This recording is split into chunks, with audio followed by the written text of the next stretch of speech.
Today I have the pleasure of introducing Lisa Belcastro. Lisa, as you know from your order of service, from your order of service is the director of the overnight shelter here, which both Joni and I volunteer at, which is why we offered to be co-host today. I've known Lisa since a boat about 3 years ago in which she was fishing and I was avoiding the rocking on one of Buddy Vanderhoop's boats. I was not into fishing, but she definitely was. I later learned that she fishes all 35 days of the bluefish and sea bass derby. All 35 days. Think about that a moment. At the same time, a few weeks later, I was walking by St. Andrews, right? And I saw her on the porch, and I asked her what was going on. And it was the day that the Venezuelans had been illegally brought to Martha's Vineyard as a joke from the governors of Texas and Florida. And Lisa was in her element. She was directing, she was ordering. The Venezuelans had cell phones, pizza was arriving, and I thought, this is a woman who you want to know. She says that that day changed her life because she began to be aware not just of the work she was doing with the shelters, which she had been doing for years before it was taken up by Harbor Homes, but that she in fact needed to broaden her interest into the immigrant rights. So today we hear what compassion and help Lisa has brought to Martha's Vineyard.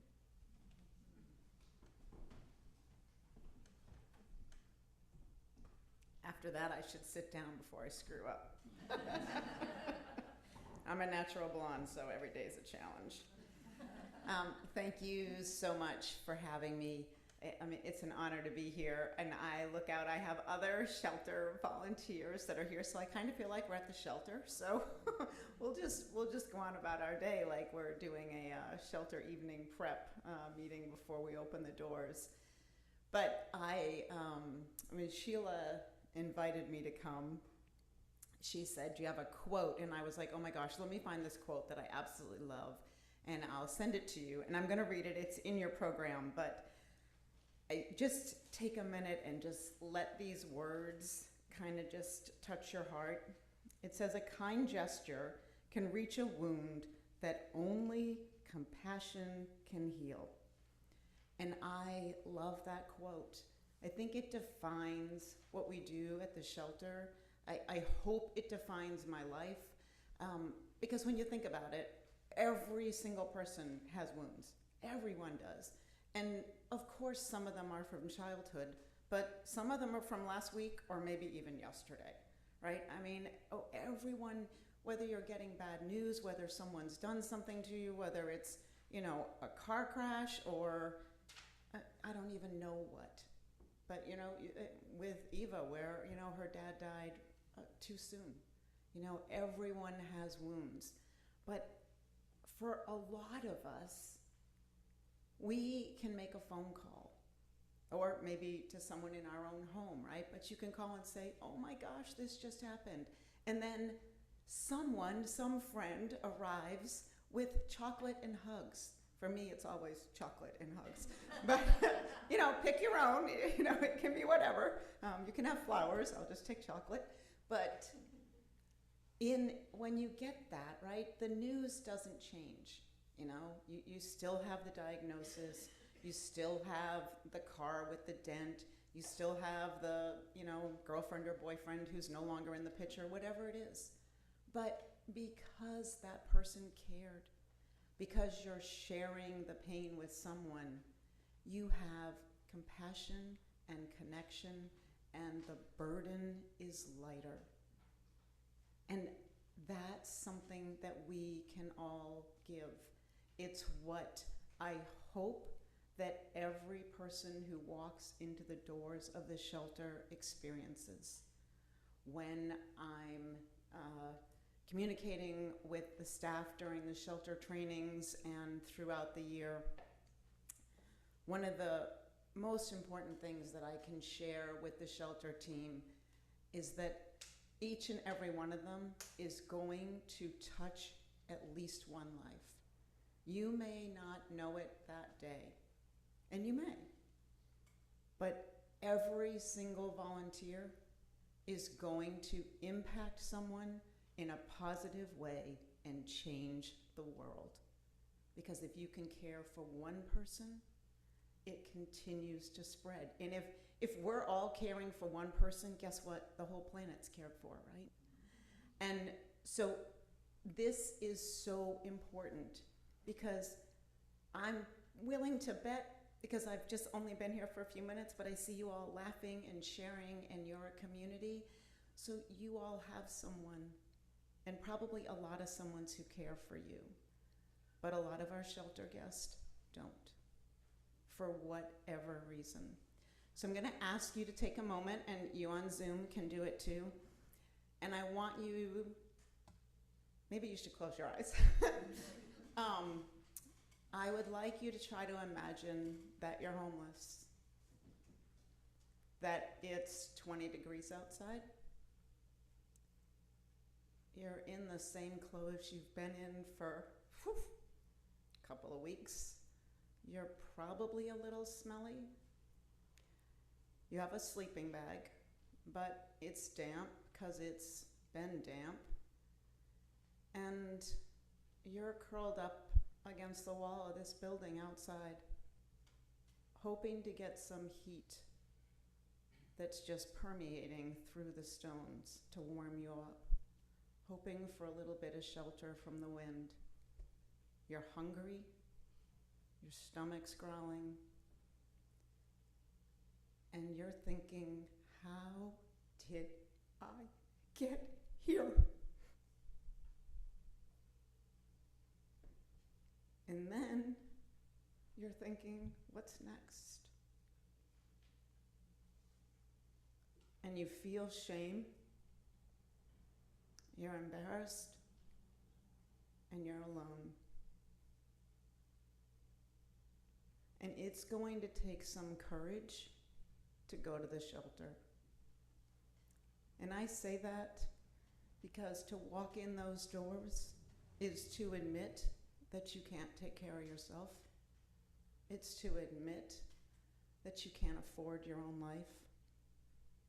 It's to admit that you lost your job, you lost your family, you lost the friends that you might be able to stay with.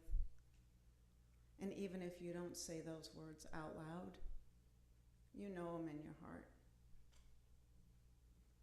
And so once you come in the shelter door, I hope with all of my heart that we greet you with compassion and connection. And maybe you meet dear Joni here, who has been with the shelter almost since we started. She was cooking every Friday night our meals for almost a decade with Grace Church, and then she's a Saturday volunteer for the last few years. But maybe Joni serves you some food that she made with love and compassion, and it just gives you that piece of connection.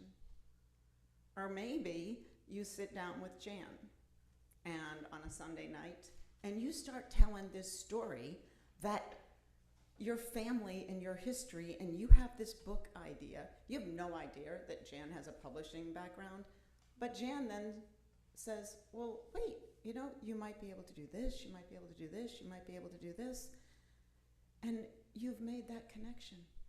And someone has shared some of their talents with you and has acknowledged that we're all the same, we're all human. And you now, maybe you have a little more hope because someone has shown you the compassion and given you the connection in that moment. Or maybe you're with Deb back there, sitting way in the back, And, Deb does Wednesday night volunteering for dinner, but she also does Porto Pizza on Tuesdays all summer long. And you know what? Maybe you're getting that slice of pizza and you're just sitting there and you're like, this and this happened and this happened and this happened and this happened and this happened. And Deb is sitting there listening to every word you say. Because being heard is so important for every one of us. And Deb's giving you that gift of compassion and connection by listening to whatever your problems are. Or maybe you're connecting with Alona, who I see on the screen. And Alona's been with the shelter for basically since the beginning, so she's probably in her 11th year. And Alona not only volunteers at the shelter and does lunch, laundry, and showers sometimes with us, but she also carries around bags packed up with essentials that people need. And so if you're fortunate enough to be out and about and Alona sees you, there's a really good chance that if she can pull that car over or walk over to you, that she's going to come over and say, do you need anything? Are you hungry? You need a bottle of water? I have a care package in my car. Is there anything I can get for you? And you're seen and you're cared for. And that piece of compassion and connection is instantaneous. And she is going to smile at you and make you feel absolutely loved. And it's not as hopeless when someone offers hope. And I see Dory on the screen. I have been doing this with Dory for 11 years. Dory has served in just about every capacity that you can at the shelter. And I'm not kidding. I mean, years ago when we were all volunteers, when we were Houses of Grace, we used to just sign up on Sign Up Genius. So Dory was herding cats because we didn't have a schedule. Now that for the years that I've been running it, we have a schedule because I don't like to herd cats. But Dory did. And so she kept us all like, when we are coming, are you dinner shift? Are you evening shift? Someone dropped out. She's calling a coordinator. She's like, Lisa, can you get someone? Yeah. But Dory did that, and Dory has served the overnight shift. She's served the dinner shift. She served on the board of Harbor Homes for years. And now she's in a new role because even though Dory has her own stuff that she needs to be taken care of right now, she is picking up meals and delivering them on Mondays to the shelter. And so many of our guests have connected with Dory on so many levels. And if they haven't actually sat one-on-one with Dory in the last few years, she has touched their lives. She's touched their lives by being on our board and helping to run Harbor Homes and create the organization as a nonprofit. And now she's delivering their meals. But years ago, I can tell you that Dory, if she did an overnight shift, she sat, she talked to people. If she did dinner, she sat, she talked to people. Again, the compassion and the connection, the acknowledging that no matter where we are in life, that we're all human. We all need someone to connect with us. We need to know that someone cares. And it's as simple as listening, or laughing together. And I see Sue out here. I didn't know that Sue and Mark are going to be here. Always a joy to see them. And Sue is also on our board. Sue is a dinner shift volunteer on Monday nights. And Sue's history is in the legal area. And so she's not dispensing any legal advice at the shelter, but she dispenses a lot of laughter. And she has a great caring heart. Our guests are blessed when they're talking to her and we're laughing. And I'm telling you, laughter really is good medicine. I think we all know that. But when you hear the guests laughing in the shelter, it's a beautiful thing. Because if you think about their situation, sometimes there may not be a lot to laugh about. But we have to find the joy where we can and the laughter where we can. And this is what we try to do in the shelter. is to create an environment that is not only safe and provides, a hot dinner, very hot, nutritious dinner, hot homemade breakfast in-house and snacks and lunches to go. I mean, we want to provide the essentials that people need. We want to provide clothing and jackets and, dry socks. Thank you, Bombas. And buy Bombas.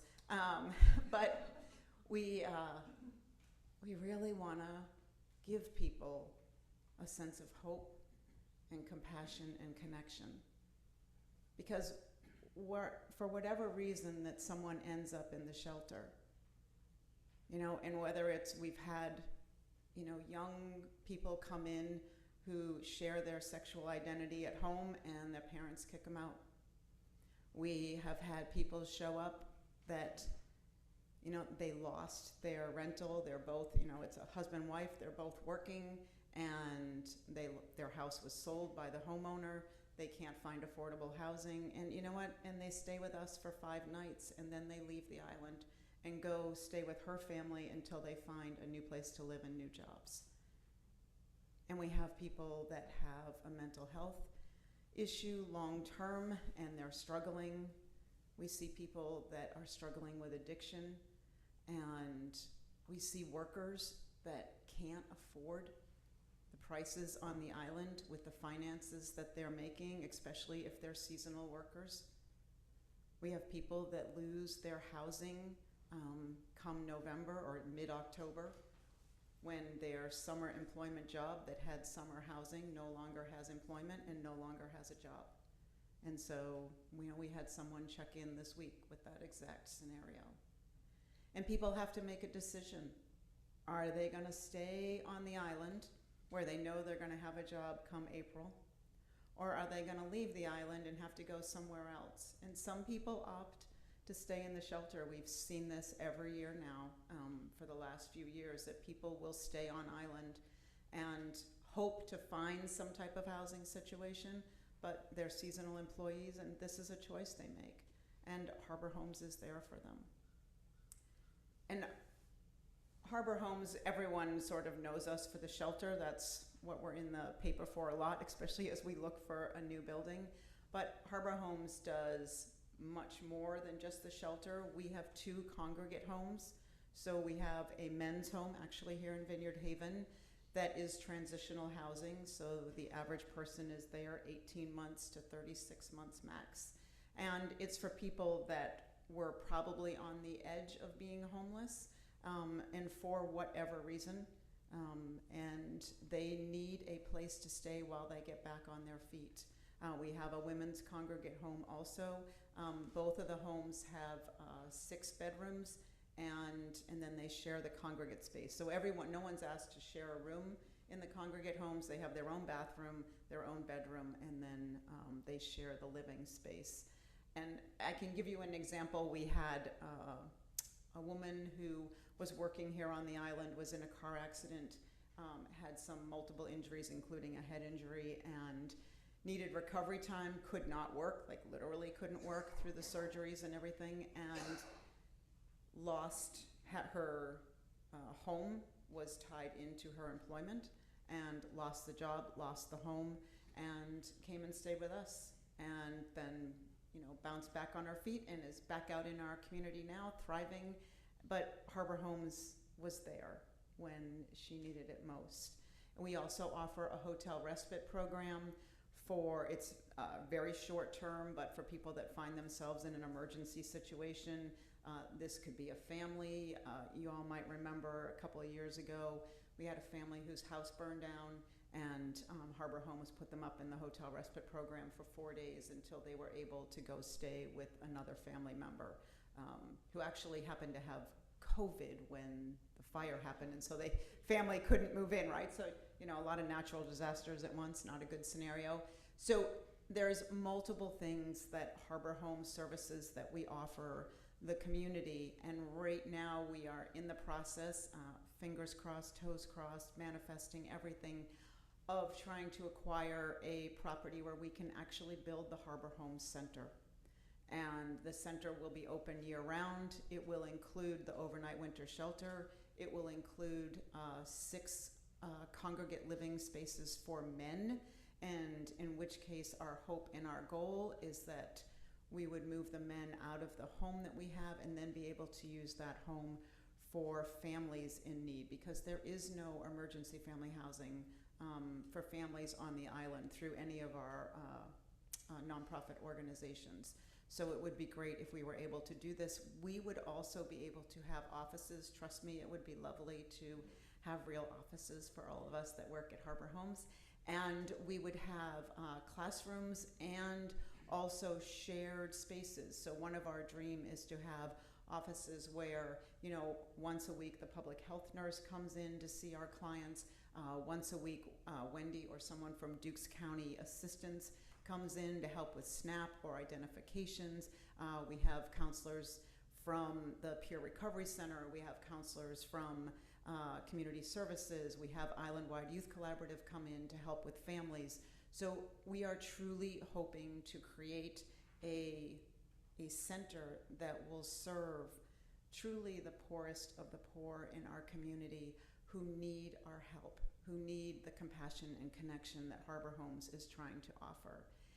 And this is going to take a lot, and it's going to take a lot of money to do this, but it's also going to take a lot of time and talents. And so if you're sitting here and you're listening to me talk about my amazing shelter team, which, no offense to anyone on the planet, the shelter team is the best team on the planet. We have about 50 volunteers that serve on the shelter, and honestly, to me, they're amazing. Sorry. They're the best people. But if you think about how can you help Harbor Homes with me crying, control myself. I should never be the speaker. But no. But to help at Harbor Homes, you really can help in so many ways. And one of them is your time. We always need volunteers. There's so much work to do in this community. And I'm not saying that we're the only organization worthy of your time, because there are so many nonprofits and our country is in such a state of mess, without mentioning any names. And, but, you know, this is a time of huge need. But if the shelter in Harbor Homes, the work we're doing with the homeless, calls to you, please reach out to me. There's so many members in your congregation who can put you in touch with me. And we would love to have you, because your time is truly a great gift and a great way to show compassion and connection. Your talents, I know that you're thinking to yourself, well, what can I possibly do? But the amazing thing is, if you're an artist and you want to teach, like, you know, a fun painting class at the shelter, we would love to have you in there. You know, if you're a nurse and you want to come in and, you know, do feet checks, you know, to look for frostbite or something, we would love to have you do this. You would be amazed if you're a chef and you want to cook dinner or bake cookies, or if you want to bring chocolate, we really welcome that. There's so many ways that you can share your talents with us. We just had the Silver Quilters, who are here on island. Sorry, I'll just wipe that tear away. And they had spent the summer quilting, or they spent a year quilting. They do take some time off in the summer, but they just dropped off 10 quilts that we put on beds, and we'd had another, someone else had made some quilts. So now we have 25 beds in the shelter. Every bed has a handmade quilt on it. So when you think about your own home and how you have those special things, this community, our community on this island, has made quilts so that every shelter guest has a quilt. And at the end of the season, if they want to take that quilt with them, they can take that quilt with them. If they want to leave it with us, we'll clean it and use it again next year. So there are, you know, I share the Silver Quilter story. There's so many talents. If you knit hats, please let me know. You know, everybody needs hats. You know your talents. I don't, but you know, we would love if you want to share your talents. And if you have treasures and you want to, you know, make a donation to Harbor Homes, we absolutely would love to accept that donation from you to help build the Harbor Home Center and to serve those, our island neighbors that are in need. And this is really in process, and it's a dream. I mean, for me personally, this is such a huge dream. I know it's a dream for everyone that I'm, serving here with, that are volunteering for Harbor Homes. And we have to do it as a community. We can't do it, and we're not doing any federal funding. So we are definitely trying to pull this all together. And through all of that, I made notes, but I haven't used my notes. But I think I said everything I wanted to say. If I'll be around afterwards, if you have any questions, please feel free to come up and ask me. Thank you for listening. I appreciate it. And there's so many readings that Jan and Joni did in today's program, and even the song that we sang, they are all so tied to the shelter that I am honored to be here, because I really feel like everything, I don't know whether they picked it, I mean, I love these two, I don't know whether they picked it intentionally, but I was sitting there going, oh my God, this is so perfect. So thank you so much.